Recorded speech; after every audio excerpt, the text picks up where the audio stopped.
David, one of your, I'll call it favorite lines, is to say that cheap calories are expensive. Right. And I couldn't agree more. And I've had this argument with people multiple times. Right. But so why don't you share your opening statement on it? Well, if you look at calories and the price of calories, they've never been cheaper in the United States.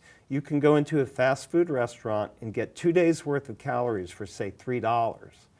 And you think, wow, that's such a great deal. But they're really bad calories because they're full of saturated fat and refined carbohydrates and sometimes a lot of sugar. And in the long run, you're going to end up getting sick eating that kind of diet, and it's going to cost you down the line. So that's why these cheap calories are really expensive. Expensive in terms of the medications you're going to have to take, the medical problems, the hospitalizations that you're going to have. So we really have to kind of turn it on its head and look at it another way. People are thinking, though, A, I'm hungry and I want something now. Right. And B, I can't afford more. Right. And I've had this argument with people about that they can't afford more. Right. But there really are ways and strategies that you can eat well and relatively inexpensively. Yes. Right. Yes, I think so. And I think that it's a myth that you can't eat well and it has to be expensive. Right. So I think fresh produce and fruits at the right stores that you pick and choose where the prices are those that you can afford, and they do exist, are the places that you go, and buying in bulk certainly helps with that. Also, preparing your own food. I know it's a chore, nobody wants to do it, but bringing your own food with you is often so much better than buying the junk that's out there, that you need to make it a habit like brushing your teeth or taking a shower.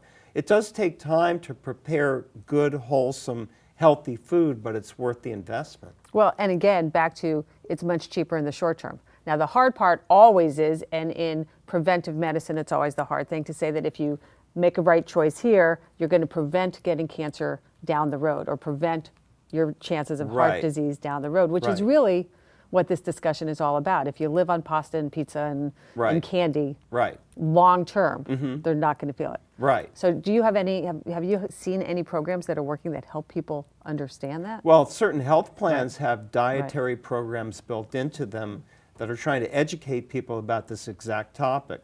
But think about it, if you buy nuts in bulk, and nuts have very beneficial fats in them, and there's nothing to put a handful of nuts in a plastic bag and have a great snack for maybe the morning and the afternoon. And an apple is certainly easy to carry, an organic apple that's been washed. So you have two really nutritious and healthy things to eat that took you 2 seconds to put in your bag.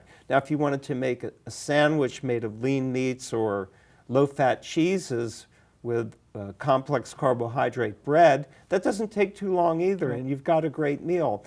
But things about the meals today is people feel they're too bland. Spice them up with something, and you can use different things like pesto to do that, or just your favorite mustard, something like that. So you don't have to go out for the really bad food that people are pushing on you. Yeah, one thing that I also realized is that when I stopped eating simple carbohydrates, I stopped eating simple flours and sugars and things like that, I didn't realize how bad I felt when I ate them until I stopped. Yes. And somehow I think it would be an interesting test for people to do. Yes. Just cut the sugar out. We did a sugar detox around the office.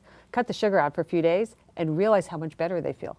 Yes. Right? Because they just don't realize it. Exactly. All right, very important. Cheap calories are very expensive. Yes, Thank they you, are. David. Thank you. If you like what you just saw, do me a favor, share it. The healthcare challenge is really a problem for all of us. And the more we can get this information out and get people taking better care of their health, the healthier we will all be. We have more videos with Dr. Sherer as well as his blog, What Your Doctor Isn't Telling You, at our website, bottomlineinc.com.